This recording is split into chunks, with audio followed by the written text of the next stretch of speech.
Oras na nag-scam ka isang beses, kahit naging matino ka na, forever scammer ka na. Di ba? Yan ang titingnan. Kaya sabi ko sa inyo, good reputation, mabait, maayos, sumusunod sa rules kahit mahirap.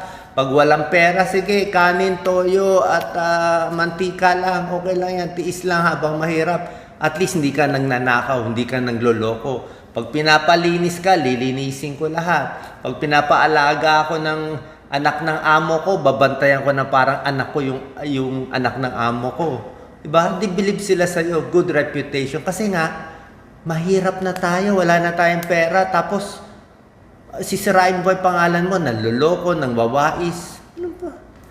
Good reputation panlaban mo para umangat. Number 6, focus ka doon sa talent mo. Unique selling proposition. Gusto ko nga ito, medyo wise itong ginagawa ko, laser focus eh. Let's say,